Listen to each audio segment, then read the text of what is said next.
The views and opinions expressed by individuals on the following program do not necessarily reflect those of the network, Guys Guy Radio, and its platforms. It's Guys Guy Radio. Here's your host, Robert Manni. Welcome to Guys Guys Radio. This is your host, Robert Manni, welcoming you to the show where men and women can be at their best and everyone wins, Guys Guys Radio. We're here to inform you, inspire you, empower you, and get you to think, feel, and who knows, maybe even act by virtue of the journeys, stories, experiences, and insights of the guests I bring you each and every week to the show. And once again, this week is no exception. Today, we're going to talk about ozone. You know, that stuff in the sky out in the atmosphere.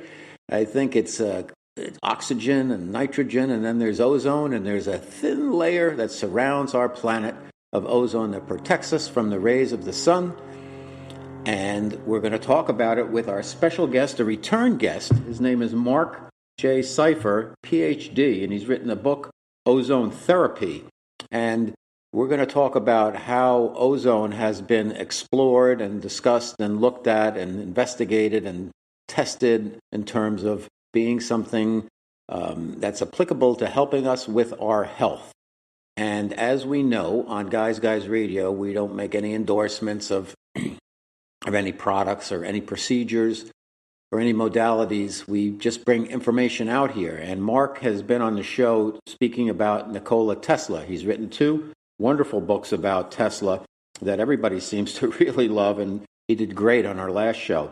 The first book is called Wizard, The Life and Times of Nikola Tesla, and also his second book is about Tesla's, really his role during the world wars, and very interesting stuff. And the more days that go by, the more we learn about the influence of Nikola Tesla and how a lot of the technology and a lot of the inventions and a lot of things he worked on in terms of working with various types of energy and different forms of matter have and are impacting the way we live now and that have in the past, as well as what will happen in the future.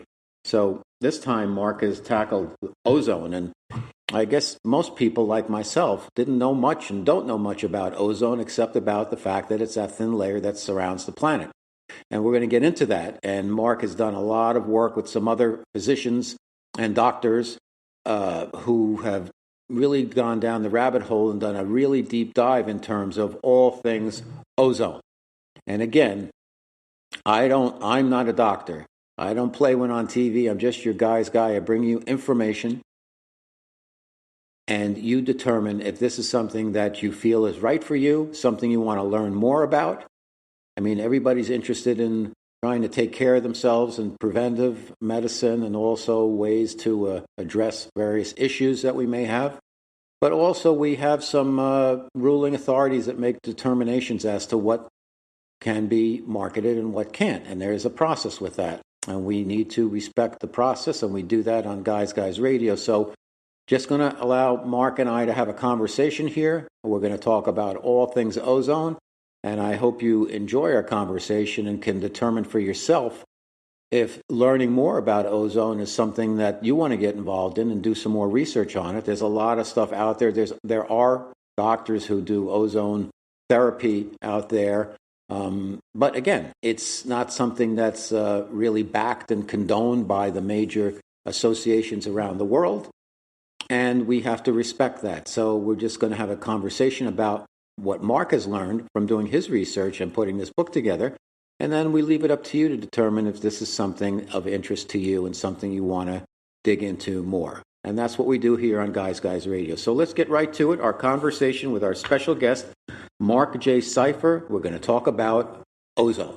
UK Health Radio, the station that makes you feel good.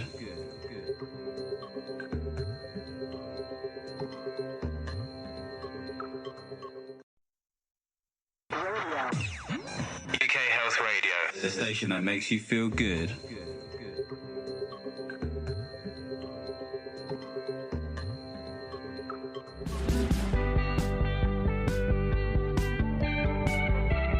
It's Guys Guy Radio. Okay, Guys Radio, the very famous interview portion of our show that we've come to know and love. And I've got a special guest today. Today, we're going to talk about ozone, all types of ozone. Everybody knows the ozone layer in the atmosphere, and ozone can clean a lot of things, and there's ozone therapy. And we've got an expert on that, a return guest. His name is Marc J. Seifer. We talked about Tesla on here a few months ago. It was a very successful show, so we're going to do it again, and we're going to focus on ozone therapy, alternative health. Let me tell you a little bit about Marc. He's the author of over 100 articles and a dozen books, including the acclaimed Wizard, The Life and Times of Nikola Tesla. And Tesla actually has some things to do with ozone also, so that should be interesting.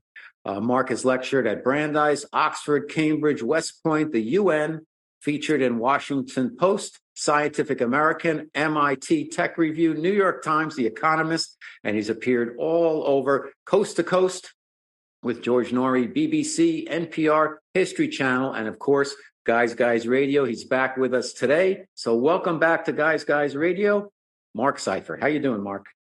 Great, Robert. So good to see you. And it's like we're sitting in the same room. So let's start at the beginning for our listeners and for our audience who are so interested in your work. And the word ozone comes up, and everybody has heard the word, but not many people really know the dimensionality of what ozone is, the properties of it. So what is ozone? Where does it come from? And how can it contribute to health and well-being? So let's start at the beginning. What is ozone and where does it come from? Ozone is simply a different form of oxygen. We think of H2O, it's H2O.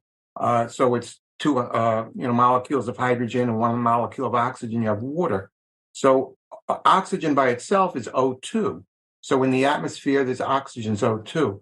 But when cosmic rays hit the O2, it transforms it into O3. And so that's what ozone is. It's an unstable form of oxygen. So during lightning storms, you can kind of smell that atmosphere that's really fresh. That's the ozone in the atmosphere. And what happens, which I learned in writing this book, which was just so amazing to me, is that every morning the sun comes out, in daylight and hits the atmosphere, which is O2, which has, it's nitrogen and oxygen. The O2 converts into O3 and rises up to the top of the atmosphere, creates the ozone layer every single day. And this layer of ozone then prevents additional cosmic rays from hitting the Earth every day. Without the ozone layer, there would be no life on the Earth because the cosmic rays would burn up the life that exists. So ozone is so essential for our life and also for protecting the planet. But to me, the punchline here, Robert, though, is when I studied this, I'm thinking, the ozone layer. Oh, wow, the ozone layer. And it's blue. So there's some theories that the blue sky is actually the ozone on the top of the sky. But the punchline for me is the thickness of the ozone layer. I'm thinking a mile, 2 miles, it's this thick. It's less than an inch thick. So that tiny little shell at the top of our atmosphere is what protects all life on the Earth. And it gives me a whole different feeling about the fragility of life, the magnificence of how fortunate we are on this planet to have life, and how important the ozone layer really is. And so that's some of the stuff about the beginnings of ozone.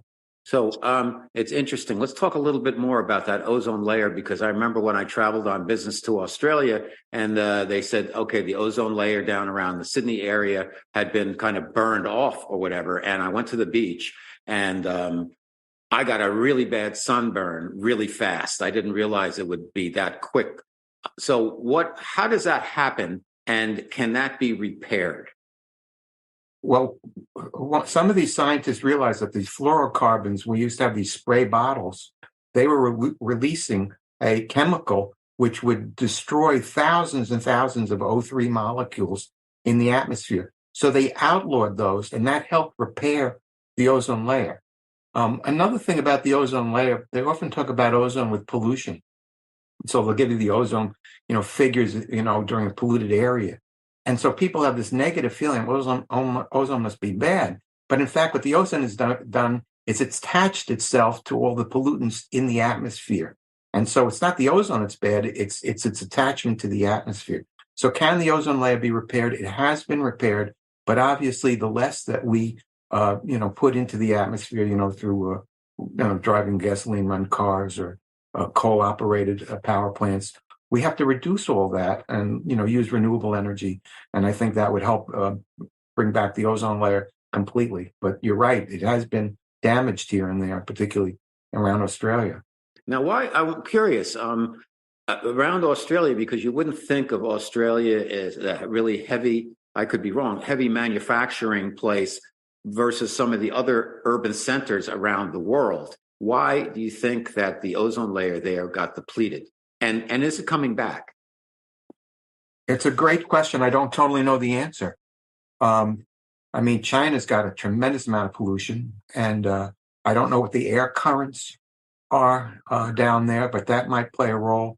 During the crisis when we didn't have any airplanes flying for a long period of time, people weren't driving, the ozone layer actually began to repair. So I think the key, I don't really know why in Australia, but I really think the key is, and everybody knows this, we have to move towards renewable energy. We have to not sap the earth of its natural elements, the gas and oil, and try to live within, the gift that has been given to us and appreciate its fragility. But I don't totally know the answer to your question. Okay, fair enough. Do we know if on other planets or other planetary type objects like the moon or the planet Mars or Venus, the other planets in our solar system and our planetary group, do they have ozone also? Is ozone something that's prevalent throughout the universe? Or is it strictly something that's limited to Earth? What I did in my research, I wanted to study the immune system, and I needed to study ozone because our antibodies manufacture ozone. So I wanted to really understand how all this works. So I started to study the beginnings of life. How did life evolve on the Earth? It took several billion years for the first life form, complicated life form, to appear. And then we have, the early plant life and the amoebas. And then all of a sudden it's accelerated and you have the dinosaurs and mammals. And then we're here. But if we go all the way back to the beginning, the early plant life, photosynthesis transforms oxygen, O2, it creates oxygen from the atmosphere. So the atmosphere goes down, hits the plant life, and then builds up the oxygen. So I don't know what the atmosphere was when the Earth began, but as life evolved, 20% of the atmosphere is oxygen, 80% is nitrogen. There's a tiny little percentage, and that tiny little percentage includes ozone and other things.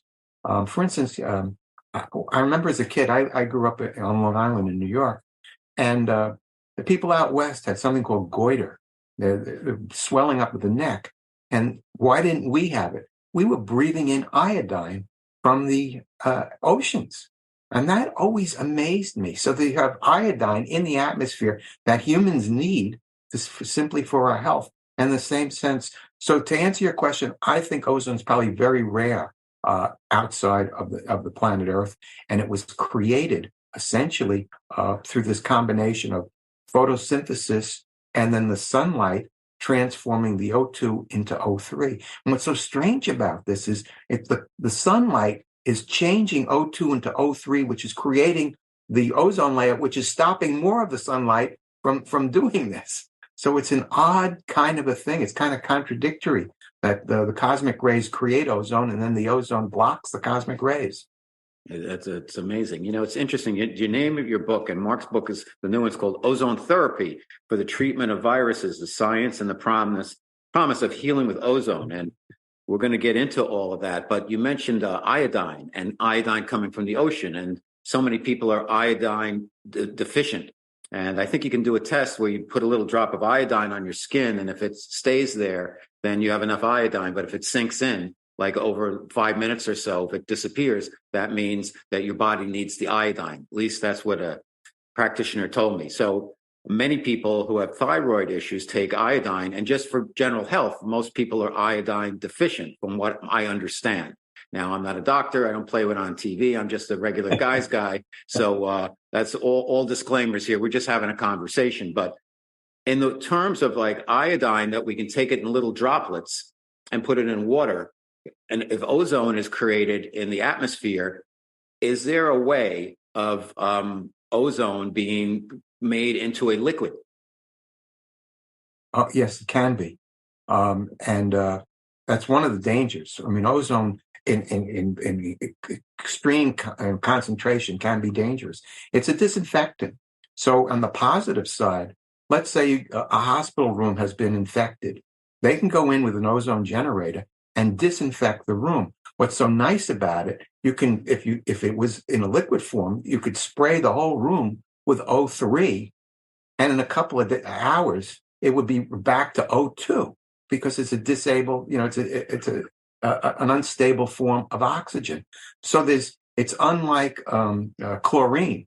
You could go in and clean the room with chlorine, then you got that ugly smell of the chlorine and the burning sensation of chlorine. So that's the beauty of ozone. But you don't want to be in the room when you're spraying so much, into it. So in ozone therapy, you're only using a very small amount of ozone. You're mostly using oxygen, and it's the understanding of how to use it. It's kind of like fire, fire is very dangerous, but if you know how to handle fire, it's an incredible gift, again, from the gods that we have. Ozone's the same kind of way.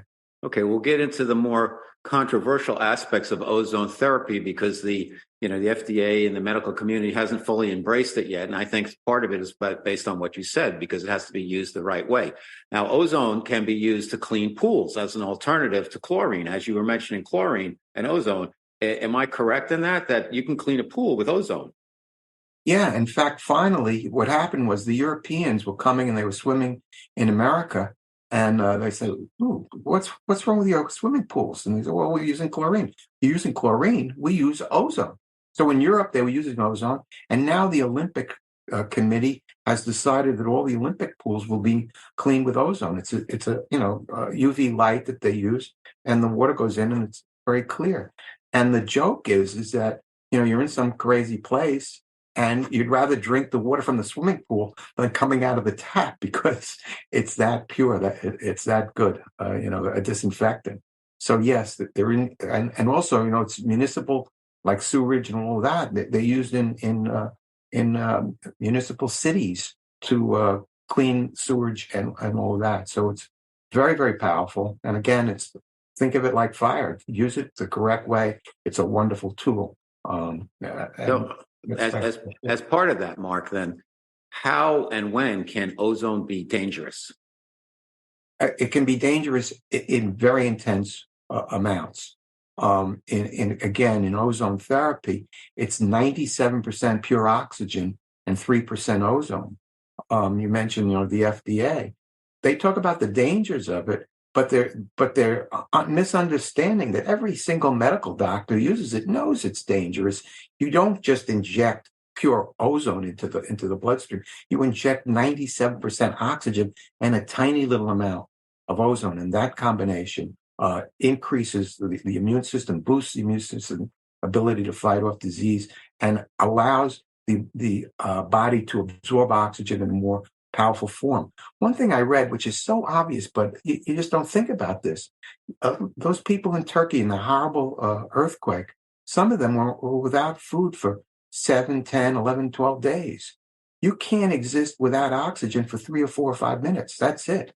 We need oxygen all the time. So if you can boost the ability to absorb oxygen, it simply boosts the immune system, makes you more powerful in fighting off any diseases. And that's really all ozone therapy is. It's actually a misnomer. It should be called oxygen ozone therapy because it's really 97% pure oxygen. Now, with all of the advent of so many new homeopathic and natural healing alternatives, quote unquote, versus allopathy, and we're going back to Ayurvedic and Chinese traditional medicine, and you have chiropractors, and we have cranial sacral and Reiki and so many other things. Are there places, and now you can go into these med beds and there's sound healing, are there places that consumers can go where they can, like they get an IV, I see, for vitamins and stuff? Are people consumers going out there and getting ozone? Is that illegal? Is that legal or illegal? Can that be administered? Is it being done? Yes, it is legal. And it's a very interesting story. About 1990, Robert Atkins, the Atkins diet guy, he was using ozone to treat cancer patients, and the FDA came down hard on him, and they sued him, and he countersued, and the courts ruled that they were unable to establish their case. And so because Atkins won, it allowed the entire country to use ozone. So even though there's an FDA regulation warning people against it, there are at least 350 ozone therapists around the country. And all you have to do is go online and you can find them. And they're medical doctors. Most of them are medical doctors.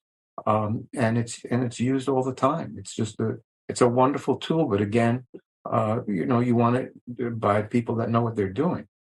In our country, a lot of the medicine, it's so busy, there's so many sick people, and a lot of it's about treatment and symptoms, and it's understandable. And there's not much stated about prevention and how to take care of yourself. There's a lot of information on that, but it's a different subject. So with ozone, is there any type of educational resources that people can tap into beyond your terrific book, Ozone Therapy, that they can tap into to learn more about ozone so they can make wise decisions as to if this is something that's right for them or something they want to consider or something that just doesn't feel right?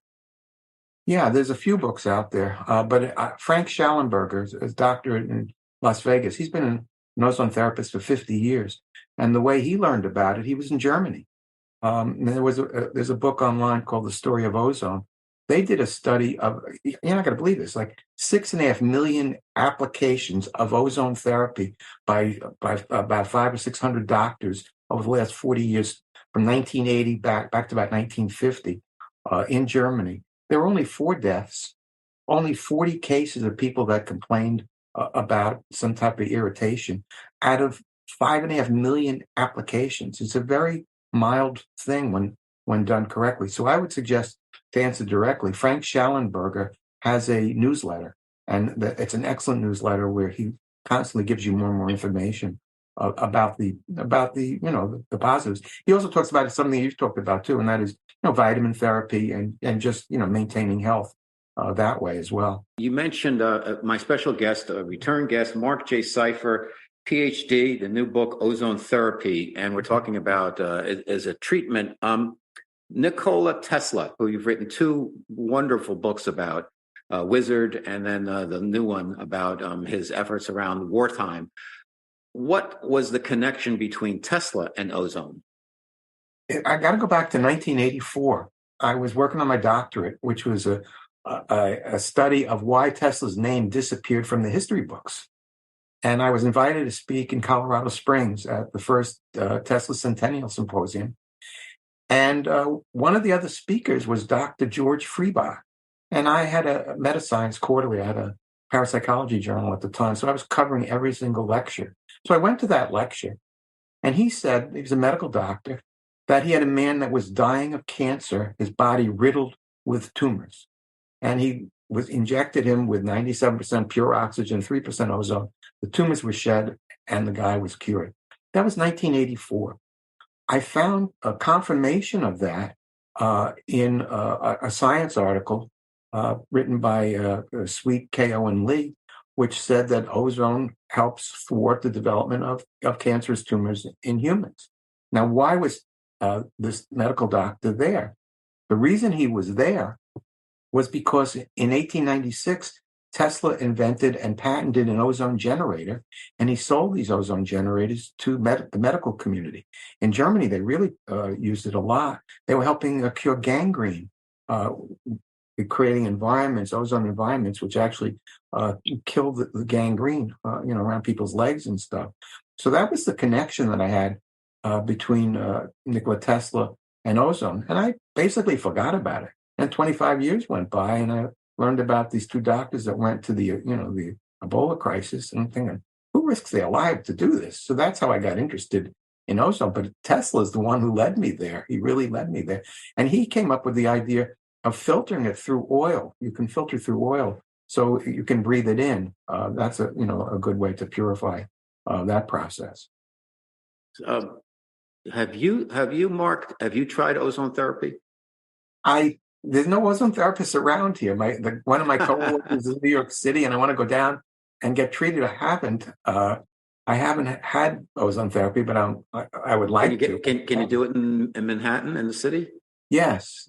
Dr. Howard Robbins on 200 West 57th Street, and there's another medical doctor in New York City, and there's Dr. Leibowitz in Los Angeles, wonderful guy, and Dr. Robert Rowan in Santa Rosa, California. They're all over. And I said Dr. Frank Schallenberger in Las Vegas. Now, many medical doctors. Speaking of Las Vegas, from your book, it sounds like they use ozone in casinos to kind of clean up the air, the atmosphere there. How does that work? It absorbs the smoke and everything. It's this, it's this unstable form, O3, of oxygen, and it binds to pollutants in the atmosphere. It's amazing. It's truly amazing. How is it deployed? Does it come out of with the ventilators or what? Yeah, they have ozone generators which produce ozone to do that. That's just amazing. And then in food processing, is ozone used in food processing also? And if so, how? It's used in food processing. They will take like a meat or something, and you put meat in the environment, or fruits and vegetables in the environment. This is all FDA approved, so they have been able to get that passed. But a very important study, Dr. Rowan got a call from Texas. This man was dying from one of those superbugs, and they wanted him to go in and treat this guy, and the hospital wouldn't let him go in, and the guy died. But it is a way to purify those horrible superbugs, which are in so many different hospitals. They are using ozone when there's nobody in the room, but they should begin to understand, like when Wentworth has found that our own antibodies are producing ozone for our own protection. We have to learn from the medical doctors, know what they're doing, because I think it's a way to treat those horrible situations in the hospitals. So are they using ozone treatment in hospitals to clean rooms, and do they use them in like the operating rooms, and how is ozone used in hospitals? That's how it's used in let's say to disinfect a room. Many hospitals will use ozone to do that. They won't use it medically for the person, but they will use it to disinfect a room. Got it. Now, around the world, Marc, and we're talking, my special guest, Marc Seifer, we're talking about ozone and quote unquote ozone therapy. Are there and the U.S. has pretty stringent policies when it comes to anything having to deal with medical things that people can take. So around the world, though, every country and area seems to have a different set of rules. Is ozone more welcomed in other areas of the planet than in versus the U.S.? That's a really difficult question to answer. I've been in touch with ozone therapists in Ecuador, in Sierra Leone, even in China, in Spain, and in Italy. There are ozone therapists all around, but there's been opposition by the FDA, and there's been opposition by the World Health Organization. So that's what's going on here.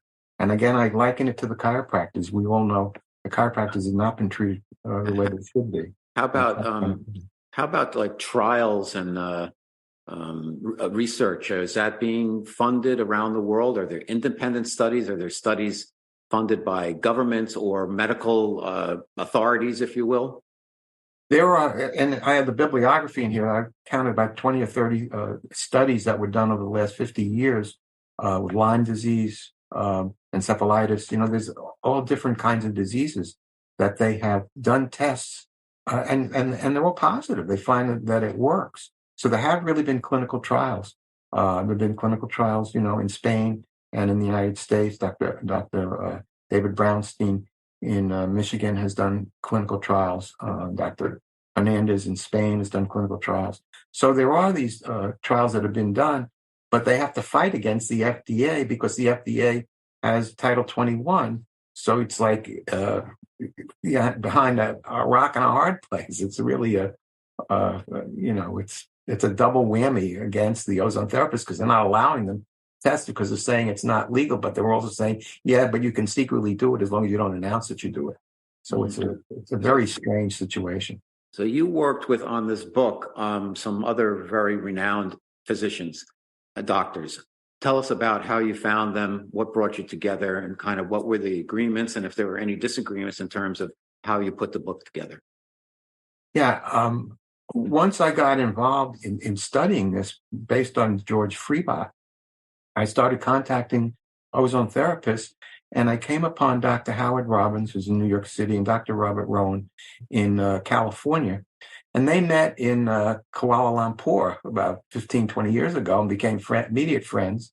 And once the Ebola erupted in West Africa, Dr. Rowan called Dr. Robbins and said, I want to go out to Sierra Leone and, treat Ebola with, teach medical personnel how to kill the Ebola virus. The Ebola virus has what's called an Achilles heel. It's its lipid envelope. It's the outer skin. And even though Ebola is very, very dangerous, ozone will disinfect it. So he said, I'm going to go fly out to this Ebola hot zone in Africa. And Dr. Robbins says, what are you, out of your ever-loving mind? Forget it. And so Rowan said, well, I'm going anyway. And Robbins said, I'm not going to let that guy get all the credit. So he decided to go with him. And the two of them flew out there. And I spent a week teaching all the medical personnel. They met the president of Sierra Leone. They treated him. And Dr. Kojo Karu, who's still there, who's using ozone therapy right now, ran the hospital there. And the World Health Organization, unfortunately, came in and threatened them that they take away all funding if they continue. But when four medical personnel, one a girl who was going out with a medical guy, they all had Ebola. They all secretly got treated with ozone therapy, and they were all cured. So this has a 60% death rate. 6 out of every 10 people who get Ebola die. So Rowan and Robbins wrote this up in the Journal of Infectious Diseases. So it's in the literature.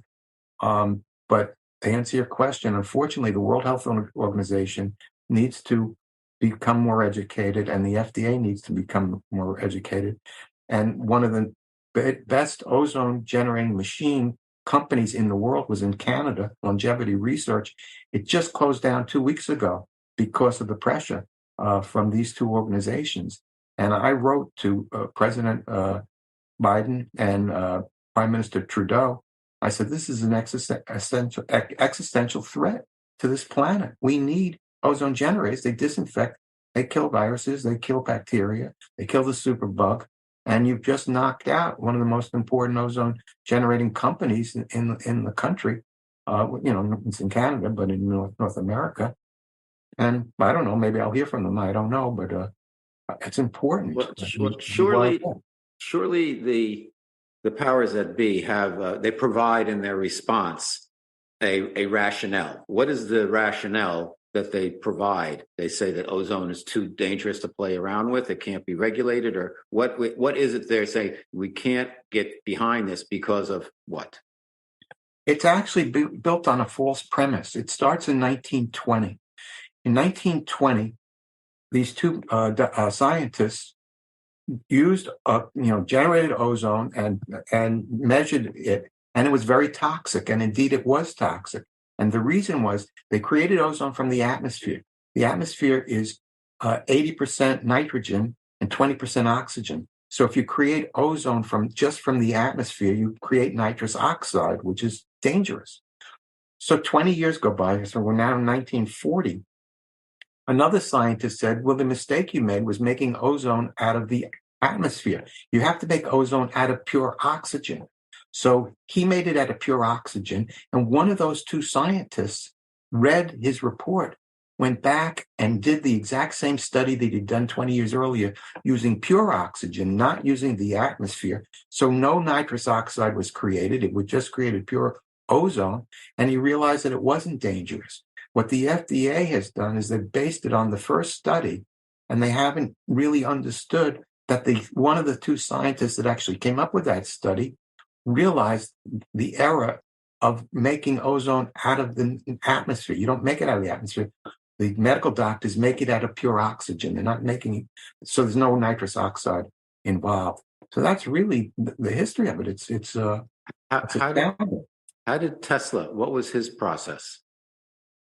Tesla had an ozone generator, so I would say Tesla, unfortunately, would be, his ozone machines would create also nitrous oxide. Now, I think at some point, the medical doctors, particularly in Germany, began to understand we can use Tesla's machine and hook it up to pure oxygen so we don't run into that problem. But initially, his machine was taking it out of the atmosphere.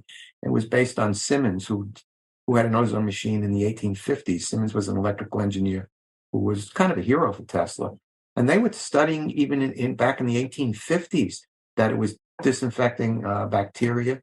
And in the 1880s, they were taking human blood and disinfecting the blood. And, we had the problem, with AIDS, or whatever. You have blood from other people. Is there anything problem? So ozone is a good way to purify all bloods. And so they were doing this all the way back in the 1880s. So there's a 200-year history of studying this, which I get into in the history of it. So ozone is used commercially, is used to clean surfaces and locations, but the issue that ozone has in terms of getting more of a kind of a certification, if you will, to be used by individuals is that the individual aspect of it, injecting it or taking it orally or whatever, is a no-no because of the various reasons that you mentioned. Going forward, then, do you see a time in the next 10 years or so, Mark, where you're getting cannabis, ozone-infused gummies or whatever? Do you see a more of an acceptance and a commercialization of ozone the same way? Because you can take iodine. Yeah, I kind of liken it to the digital photography. We all, remember Kodak. You'd wait 2 weeks for your pictures to come back, right? Now, boom, boom, boom, we all have it immediately. I think ozone is so important, and it's kind of like what digital photography is going to do to, Kodak. Ozone therapy will do to the medical community because it can treat, West Nile, it can treat hepatitis, Lyme disease. I mean, there's so many diseases that it can help treat, and it's kind of a threat to big pharma. So I think there will be a shift, and I think that's what will happen. Well, what do you think will cause the breakthrough? I'm hoping I'm going to cause that breakthrough. I did get a letter from Senator Sheldon Whitehouse. He got my book, and he thanked me for the book. I sent it out to Bernie Sanders. I sent it out to President Biden, Kamala Harris. I'm on my list. And not Republican and Democrat. I sent one out to Mitt Romney. And to me. And to you. So this is not a Republican or Democrat thing. It all comes down to one sentence, really. It comes down to a single sentence. The FDA, ozone is a medical gas, is a toxic gas with no medical application. If that is not true, which it isn't true, I want Congress to simply look at that FDA sentence and see whether or not it's true or not true, call in the experts, and they're going to find it's not true. And I think that will break the dam. So I'm hoping that I will help lead that charge. Have you received any response from this, from your overtures? The one response I got was from Sheldon Whitehouse, that he received the book and he's promising to read it. But I have sent out hundreds and hundreds of letters, even to I had an ad that I put in the New York Times that quoted 3 medical doctors saying this is a good book and ozone therapy is a good way, What was the response? Did you get a response on that? Yeah, they rejected the ad. And they said it didn't meet their standards. Well, if their standards are 3 medical doctors suggesting that this is a good thing and that doesn't meet their standards. So I wrote to the editor-in-chief of the New York Times, and I'm asking how can you guys have to look for the truth. What is the truth here? You're being. Did they respond? No, I have not gotten a response yet. Okay, so first of all, thank you for the work you're doing. And where can people find out more about this work? Well, as I said, Frank Schellenberger has a excellent newsletter. Dr. Robert Rowan has a newsletter that he also produces. He's in Santa Rosa. And the book, where can they pick up the book? Is it strictly online, or can they go to the bookstore? It's in bookstores all over the place. It's distributed by Simon & Schuster, and it's at Amazon and Barnes & Noble. Very good. All right. Well, thank you again, Mark. Welcome back to Guys Radio, and good job. And I know it's a controversial, sticky subject, and stay safe and keep doing the good work you're doing, because I know your intention is to help mankind, and sometimes changes takes time. So be patient and take care of yourself. And thank you for being back with us on Guys Radio. Thank you so much, Robert. I appreciate very much you having me on. UK Health Radio, the station that makes you feel good.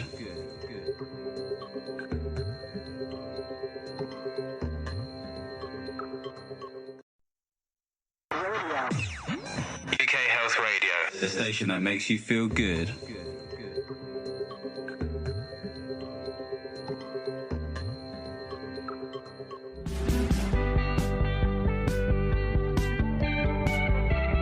It's Guy Radio.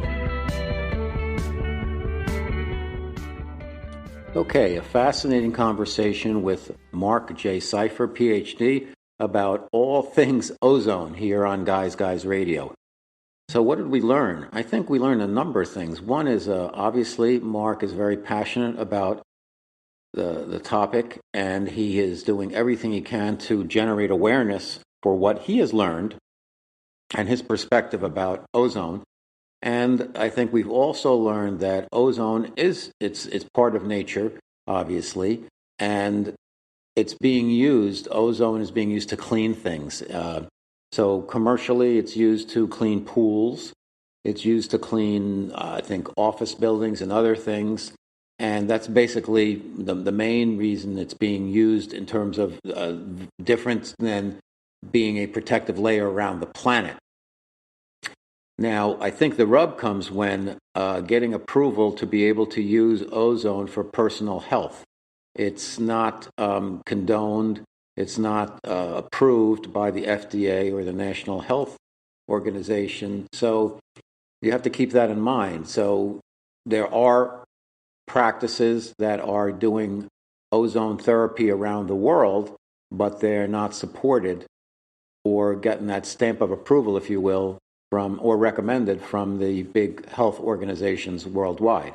And we have to keep that in mind. So I'm just learning about this ozone the way you are, and I didn't know that casinos are cleaned, the air there with ozone, and that pools are cleaned with ozone, particularly in Europe, versus chlorine, which we put in the water here, as Marc articulated, and also for other ways of cleaning stuff, office buildings and things like that. I don't know anything about putting it inside the human body, how that's done, and I understand that the dangers that could go along with that, because you could do it the wrong way, and that would not be good. And I think there are good intentions out there to protect people.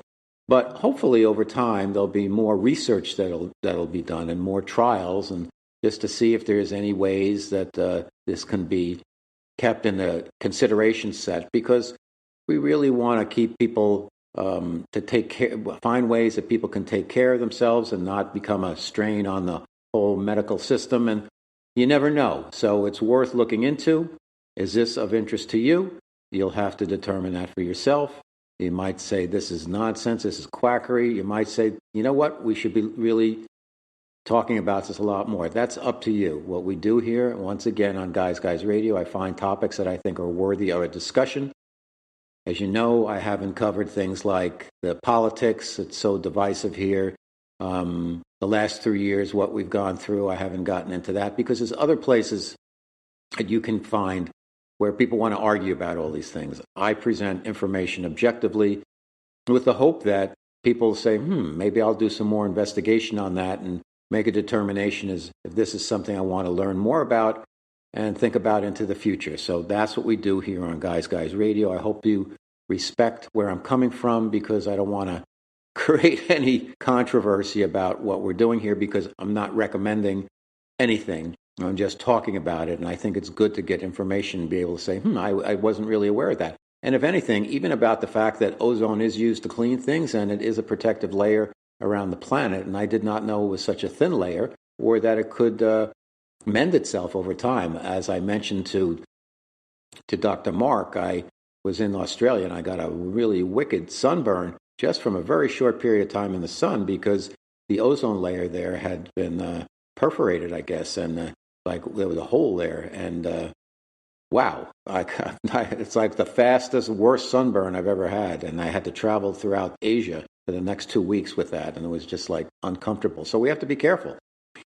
So we have to be careful in all our decisions and everything we pick up and learn about when it comes to our health and wellness and well-being. So, Guys Radio, we're here every Wednesday evening on KCAA Radio here in Southern California, 106.5 FM, 1050 AM. The show rebroadcasts every Sunday evening at 6 p.m. Pacific Time.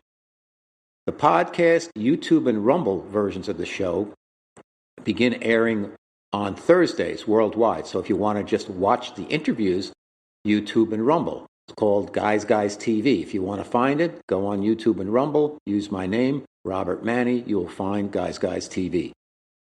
We're also on UK Health Radio all weekend long. We're on 4 times every weekend. It's the world's largest digital health talk radio station in the world. And I was honored to be invited to become part of the presenter team, a wonderful team at UK Health Radio. So we're there. And as I mentioned to the management at the station, I don't just do health. I don't just do wellness. On Guys Radio, we address and bring in guests from all different areas, whether it be Hollywood celebrities or sports or New York Times best-selling authors or wellness or dating or relationships or best-selling books or journalism, sports, what have you, diet, fitness.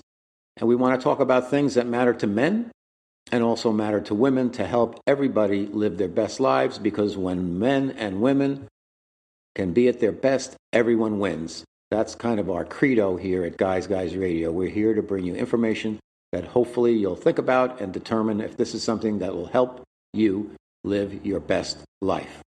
You can also find out more about me and the show and all of our content on my website. It's called Robert Manni, MANNI.com, and it's got over 300 blog posts about life, love, the pursuit of happiness, all things kind of guy. There's always over 300. You can read them all for free. They're in depth. They're all about 1,200 words or so, and I really dig deep into the subjects. I'm going to have some new content going up very soon that I think you'll really enjoy. While you're there on my website, you can also download 3 free chapters of my novel, which is the source material for all things Guy. It's called The Guy's Guide to Love. It's about 2 men in advertising competing for love, sex, power, and money. And yes, it is a novel. It's a piece of fiction.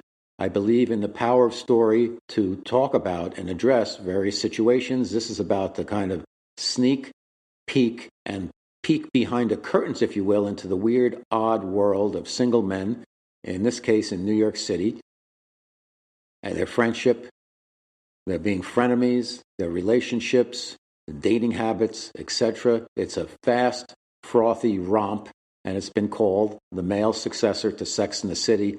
I promise you it's a lot of fun. You can read the reviews on Amazon or whatever. You can pick up a physical copy or the digital copy, and I think you'll have a lot of fun with it. It is, and it's about something. I read a lot of books, and I'm very proud with this book, and I love all the comments because men seem to really relate to it, because it's a very rare book that it's really about modern men in a fictional setting, and also women like it because it gives them the real deal about what goes on in the crazy world, the odd world of us guys, and how we think and how we roll. So I think you might get some fun out of that. The other thing you could look for is on UK Health Radio. They've got a magazine now, a digital magazine. It's called Health Triangle Magazine, and I am featured in the first issue of 2023. There's an article about my being a new presenter on the network, as well as my first article there. It's called Aging is a Choice. I've done part 2 of that just posted last week, so you might check that out. And who knows, there may be a part 3 coming. So Guys Radio, we're here for you every week. We've got a lot of great guests coming up, a lot of terrific, really interesting people. and the response we're getting around the world is just fantastic, and we're growing and growing and growing. So thank you. I will ask you one favor. It doesn't cost you anything, but if you enjoy the content and guests I bring you each and every week to the show, please subscribe or follow on our platforms, or review, rate, whatever. Just give us some support there and some shout outs. Really appreciate it. I'll see you on social media, Facebook, Twitter, Instagram, and I'm always looking to hear from and interested in hearing your comments. So thank you to my over 750 guests that I've interviewed over the last couple of years, and also to my wonderful producer, Chris, my strategy dude, Ryan, and also, most of all, to my growing audience. Thank you for coming and joining us on Guys Radio, and thank you for your loyalty and really for all your suggestions and for just being there. So until next week, I'll see you again, and like I always like to say, guys, finish first.